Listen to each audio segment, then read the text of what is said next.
Welcome to 4.0 to Pro, the pickleball podcast that focuses on a single shot, tip, or strategy to improve your pickleball game with every single pocket-sized episode. Our goal is to make you better on the court every time you hear our voices.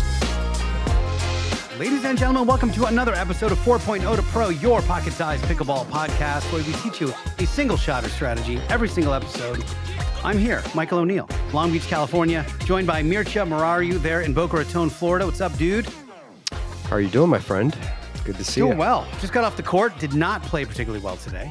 Sorry to hear that. And you know what it was, though? I had one of those days where we had a couple of beginners, and I had my 5 mile an hour speed limiter, and then I went right from that to playing with decent people, and I was like, it felt like I hadn't even warmed up yet. You know what I mean? I'm not very good at that. I'm not good at limiting and then going full speed, apparently. Yeah, we talked about in the previous podcast how important the warm-up is. Yeah, and what I did, though, is I did a Mircea. I said, you know what? It's a beautiful day. I'm grateful for being here. Just had a lovely day. I'm playing pickleball. So that was okay.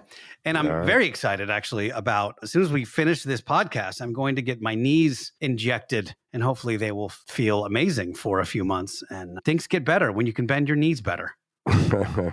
Hey, health is just key. If you can't get out there and you don't feel good, it's tough, really tough. Another thing to be grateful for is that we're able to get out there and enjoy some pickleball, and hopefully you will be pain-free soon, my friend. Yes. I got an email today from Carbon, Mircea, and I don't know if you guys don't know this already. I mean, obviously I'm a Carbon guy. Carbon's 3 people. Carbon is Garrett and his mom and Kyle. Like, that's the company, and they have a couple other people helping them out. But this is a guy who drew up a paddle on a piece of paper and then ended up making a paddle company out of it a few years later. And they are being massively affected by the tariffs, a 125% tariff that they're dealing with at the moment. And they're doing their best to keep the cost down. That's what the email was about today. But if you are considering getting a Carbon paddle, I would do that while you can, and lest they have to make any adjustments. So it's 402p at checkout at Carbon Pickleball. And yeah, that's all. We're in survival mode. And speaking of, one of the issues I have on the court, Mircea, is I'll put a lovely combo together, little 2 or 3 shot combo. I have them right where I want them. I get a ball that's shoulder high and I plow it 800 miles an hour into the net. And I'm like, what in God's green earth did I just, and I would love to say that happens every once in a while, but it happens way more often than I want it to. So that's what today's show's about. Swinging volleys. It is. And it's really important. It sounds pretty basic that when you have a high ball, you should be putting it away. And I certainly was of the mindset that when I get a high ball, get a high forehand, I'm putting this sucker away. And I was very successful at it from the beginning. I had tennis background and I had a squash background, and I was putting the majority of the balls away. That being said, my success rate was probably 85 to 90%. And with the tips that we're going to talk about today, we want everyone to improve that percentage to above 95% and hopefully 98, 99%. Because we work so hard to set up what we want, which is a big, juicy meatball hanging out there in the middle of the court that we're about to crush with our forehand, or maybe our partner's on the left side and they're a little bit out of place and we're going to crush it with our backhand. We work so hard to get those. You really don't want to miss that opportunity and lose 10 to 15. And I've seen people, especially below 4.0 or below 5, just miss a ton of those. And so we're going to try to work on getting that percentage higher today. Yeah, they very often either do what I do, which is rip it into the net, which typically means I'm a little wristy, but we'll talk about all the whys and hows. Or you hit it long because you don't come over the top of it and you end up almost backspinning it and it just loops right into the back fence behind you. Or even wide.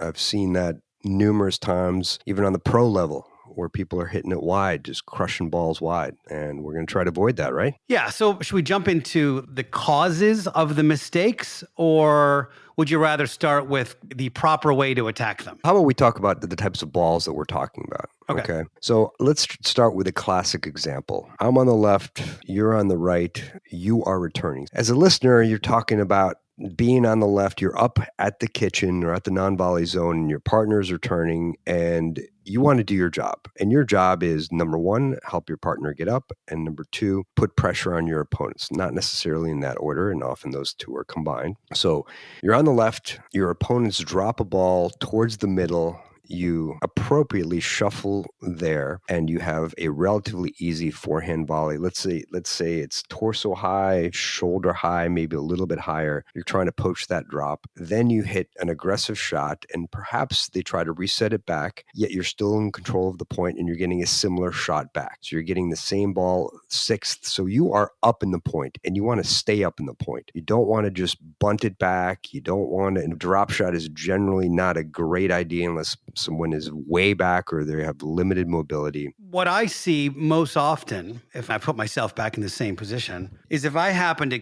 get a hold of a ball and I hit it pretty good and they make a miraculous recovery on it. So somebody is able to reset it. It's generally not the greatest reset. They're just surviving on their side of the court. And what I would tend to do, mostly what I'm thinking about is really I'm a pyramid. I'm as stable as I can get on my lower body and even my torso, but I'll probably stick my legs and stay pretty wider than shoulder width and athletic position and use my torso to rotate as much as I can. Where I get in trouble, Mircea, is when I get a little wristy on that shot. I think overall, my body positioning, my weight is balanced, or leaned forward a little bit, and I'm in a very athletic stance and able to really get a lot of RPMs on the ball.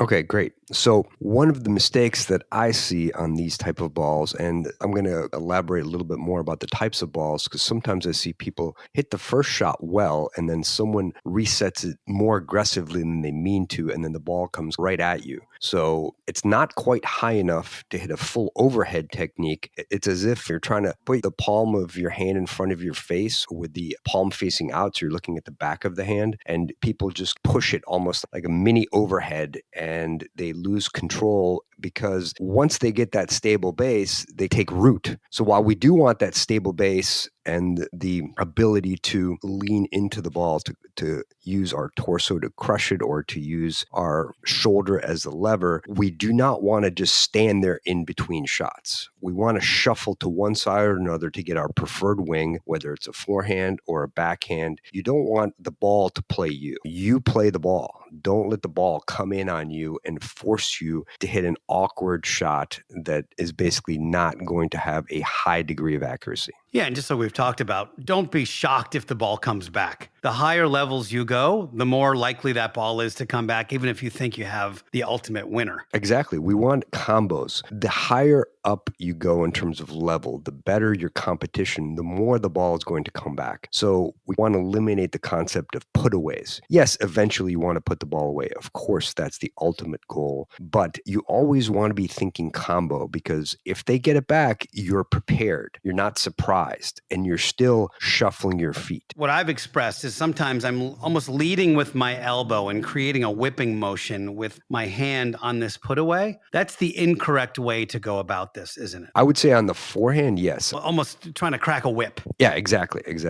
And coming from tennis or other racket sports, a lot of times you're taking a big swing. And I think the biggest adjustment that I made to my game that has helped me out so tremendously with this one shot is that I've really minimized or tried to completely eliminate my backswing.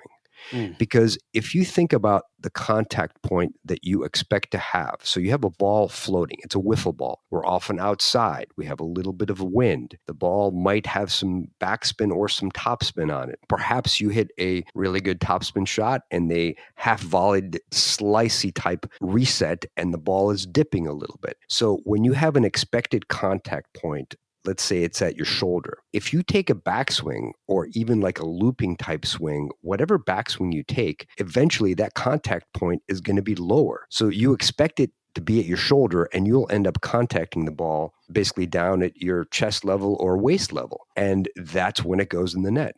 The biggest mistake that I see people making is taking these giant swings because they think, okay, I need to generate so much pace and spin on this ball that I'm going to just take my paddle all the way back behind me and swing through as hard as I can and basically have a follow through to the other side of my body. You don't need to do that. Trust me. If you can focus on keeping your paddle in front of you, so almost like, at least in your peripheral vision, your paddle isn't going out of your visual range. If you can keep your paddle in front of you, take that ball at the highest point of contact that you possibly can, you can still generate a lot of pace and spin with that forehand or backhand volley. So something you said there is something I've noticed a lot on the court, which is sometimes players let the ball drop down to their waist to hit this shot. And Exactly. something you said really clicked for me, where it's not worth the price of admission. The backswing that you're trying to get is less important than the height of the ball. The height of the ball is the most important metric of this entire shot.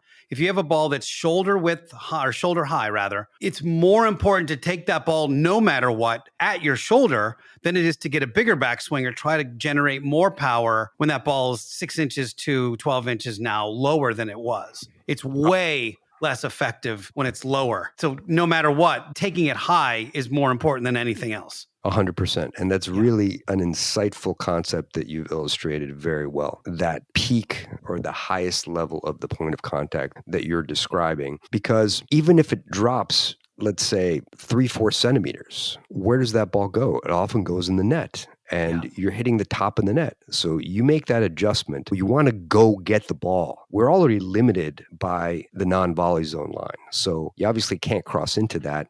And so that natural tendency, especially if you're coming from tennis, to go get it is sometimes eliminated because you're thinking, okay, I have this imaginary plane that I can't cross. You can cross the plane, you just can't cross it with your feet on the ground. So you can cross the plane and go get the ball. Don't let the ball play you.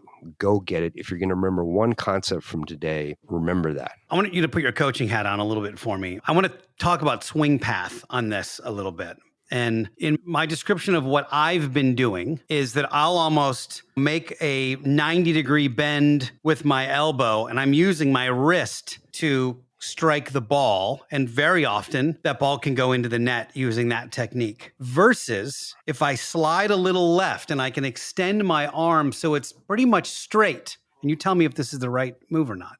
It's pretty much straight. And then I can go from maybe a little bit below shoulder height to up above, where I'm swinging with more of a straight arm than I would be using a wrist to push it down. That seems to me like what I see more of, certainly Ben Johns and many of the pros doing, is they're putting the ball far enough away from their body where they're able to get this shoulder centric. It's swinging from their shoulder versus their elbow or their wrist. And that ball tends to be far more consistent than what I'm hitting. Am I off the mark on that, or is that generally how you like to see this shot? No, I generally like to see that shot with your arm extended. Your elbow might be slightly bent. You can have a slight angle to your wrist depending on how your grip is, your level of comfort, but you definitely want your arm extended, and you want the ball to go where you want it to go, how you want it to go. And one of the primary ways you do that is you get the sweet spot. So you're looking to shuffle your feet and swing your paddle to hit the sweet spot, not just to hit the ball and watch the ball. You want to really nail the sweet spot because that will maximize the velocity and the spin that you're able to generate, especially if you have the proper technique that we're talking about. So the arm extended is really one of the best ways to make that shot most consistent and generate quite a bit of pace and spin by using your shoulder as that lever. And if you drill this where you can just have someone feed you balls that are shoulder high, you will be really surprised how much pace and spin you can get by using your shoulder as the primary hinge. You really don't need to use your wrist. That's a thing that I have to tune myself out of. Let's talk a little bit on the backhand side. If I'm playing right side and I get a high volley to left shoulder or a little bit above, I'm not Anna Bright. I'm not Anna Lee Waters. I don't have a high swinging two-y. It's okay. It's fine. But I would much, first of all, rather my left side player get that ball because they've got a nice forehand that they can just put it away. If for whatever reason that's not a thing, where it's a scenario where that isn't the case, I'm covering middle or something like that. And maybe you don't have a two-y. And I would say the two-y, to me, arms are extended. It's a very similar shot to what you do on the forehand side. Arms are extended. It's weirdly more comfortable for me to do it on the left-hand side as a two-e than it is on the right-hand side as a one-e from a forehand side. But what if you are a sort of a one-handed putter-awayer on that side? That can sometimes be a very awkward shot to try to hit. You have to really position yourself properly where you have your arm extended. So you've done a split step right as your opponent is hitting the ball. You've adjusted by shuffling your feet. You have a stable base, and then you turn your shoulder. So basically, you're turning your torso perpendicular to the net. So your right shoulder, assuming you're righty, obviously, is towards the net. And then you can come across the ball, generating torque by basically twisting your torso. So using your core in addition to your arm and also your legs to generate that power and also that spin down into the court. I actually love my backhand kind of high put away volley. It's one of my favorite shots, and it's one that I feel I can generate quite a bit of pace and spin with. But certainly the moment you strike it, you got to get ready for the next ball. But where are you generally targeting? Is it space, or is it feet, or is it body bag, or what's your general idea of where you want to aim this shot? First of all, I want to eliminate 10% of the court on each side by the sidelines. Okay. And if you do this on literally all your shots in pickleball, you will dramatically improve your consistency. I noticed that when I took too big of an angle, when I wanted to hit a perfect shot, tennis style, right within 3 inches of the line, I was just increasing my margin for error. So I was missing some of these. When you see someone take a giant swing and try to go one side or the other to create an angle, you will see that they will miss a significant amount of these. And as a high-level player, you really shouldn't be doing that. You really want to eliminate the 10% on each side. And so if I hit a ball on the line with one of these shots, it's an accident. So I am targeting generally that middle part of the court, so the middle 80% of the court. If I get a nice, juicy fourth ball, I typically target the left foot or the backhand of the player on the right side. That's typically the weakest wing. That forces them to hit awkward, either inside out backhand reset or just straight ahead backhand reset. It's really difficult to direct that ball when you're on the other side. So that's my number one target. And number two would be middle. And then number three would be the weakest wing of the weakest player. So if all those happen to coincide, if the weakest player is on the right and their weakest shot is their backhand, then everything falls into place. If the weaker player is on the left, then you can adjust a little bit, but you're targeting their feet, you're targeting the middle. And on big points, I will just pound the middle until I get an easier and easier ball. I do not want to take the risk at 10 all to go to the sidelines, to go super deep, to hit a drop shot, to go super wide. I make these balls and make my opponents hit an amazing reset in order to let them get back in the point. Yeah, and if you refer back to what we talked about at the very beginning of the episode, that footwork and being in your super athletic position, you fire that ball down the middle, it might come back. But if you can shuffle to get that next ball that's probably not going to be super aggressive on their side, if you can shuffle to get that full arm extension, very often you have maybe a little bit more time. It's not blasted back. It's usually floating. And you have a little bit of a millisecond or two to think about, all right, this is where I want to put this one. And then you can probably hit it to space. But always thinking about the combo versus this one's a winner. When I played New York last year and I was on the other side of the court from Marcel Jardim, who's Simone Jardim's brother, I probably hit, at least collectively, our team hit probably 5 shots that in my entire pickleball career were clear winners. Like perfect winner shots that not only came back, but were diabolical on the way back. I was like, all right, if that's what I'm up against, this is a completely different situation that I'm used to. But it happens in pickleball. Like you said, it's a little floaty ball. We're hitting a wiffle ball with a wooden stick. And sometimes it's not as aggressive or fancy as we think it is. And it comes right back at us. Yep. One of the higher level thought process with targets in this scenario, if you notice that someone's defense is really good and you're targeting their feet and they're just calmly half volleying that ball or short hopping it right back in the kitchen with a perfect reset, and a really great example of this is Colin Johns, because people were obviously targeting him versus his brother. And he was excellent in the midcourt, and obviously so was Ben. But Colin was often the one that got attacked in the midcourt, and he would just calmly reset the ball when you put it down to his feet or at his body. So in that scenario, when you see someone has really good defense, attack space more. So that way, if you attack, for example, the Johns down the middle, that forces them to choose who's going to take that ball. So it makes your opponents choose, perhaps brings them together a little bit. So it squishes them together to open up those potential angles. And then it moves them a little bit. So you've now moved them and provided yourself another target, perhaps even more space if you've brought them together in the middle. Does that make sense? It does, yeah. And anytime you can confuse them at any time, it's always good. Every time you have to make the other team communicate, it's the best thing ever because you have hit it somewhere where it's not instinctual. I think you love to hit that left foot of the right side player. It's such a great spot for this. And I would argue that it's one of the safest and one of the worst to field on the other side of the court. Yeah, and to clarify, what we're talking about is when we are up at the non-volley zone and we have relatively easy balls and our opponents are either in transition zone or at the baseline. So these are the targets that we're talking about. And that's why I mentioned going more towards the middle to bring them together. It's interesting that I've coached some matches where we're targeting one particular player as a team that I'm coaching, and that player has gotten into a groove and their defense is really good. And they keep going at the body of that player, yet that player is resetting constantly and perfectly. And we'll take a timeout and say, hey, you're going right at him. You got to go in the middle or you got to go to the other player. You can always adjust. Pick your targets. And if your targets are working, like my college coach used to say, keep doing the same thing if it's working.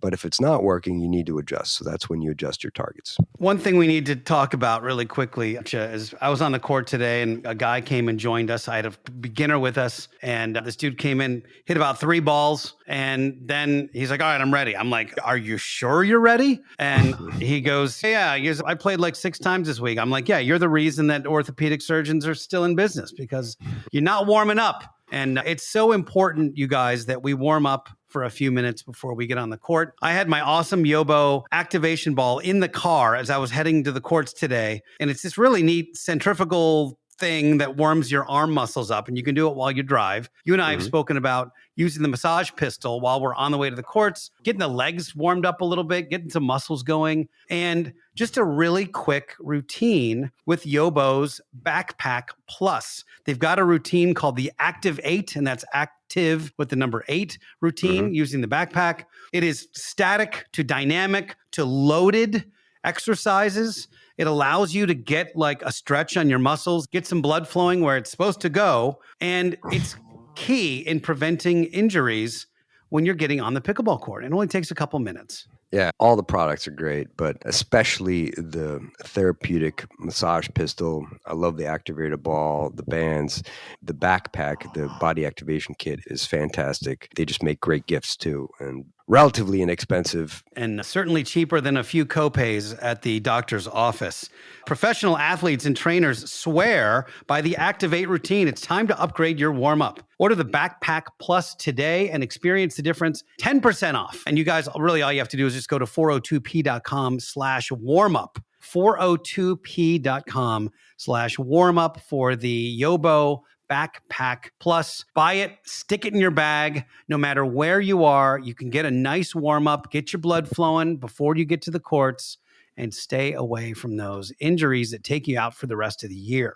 Yep, that's what we're looking at. Well, Mircea, thank you. I hope you guys got a bit out of swinging volleys. I will definitely work on being a little less wristy on my swinging volleys, not bringing that paddle too far back, keeping it in front of me and hitting it at the high point. Any other spots that I missed right there for just takeaways, Mircea? No, I think the biggest takeaway is that if you learn how to do this with hardly any backswing and keep the ball in front of you, go get it, keep it in front of you, you will be able to generate the pace and spin that you want, and you're going to increase your consistency, increase your winning percentage. Keep working, keep pounding away out there. You guys heard it from the Grandmaster himself. Thank you for listening. As always, Guys, we still have a couple of spots, literally a couple of spots open for our camp in Fort Lauderdale the last weekend of May. So make ssure you check that out as well. 402p.com/camp, 402p.com/camp. Thanks for listening, you guys. Keep on rocking. We'll talk to you next time. Thank you for listening to 4.0 to Pro. For more tips, find us on Instagram at 4.0 to Pro. If you have a pickleball question, submit it at picklehelp.com. Now, get out there and dominate. But don't forget to have fun.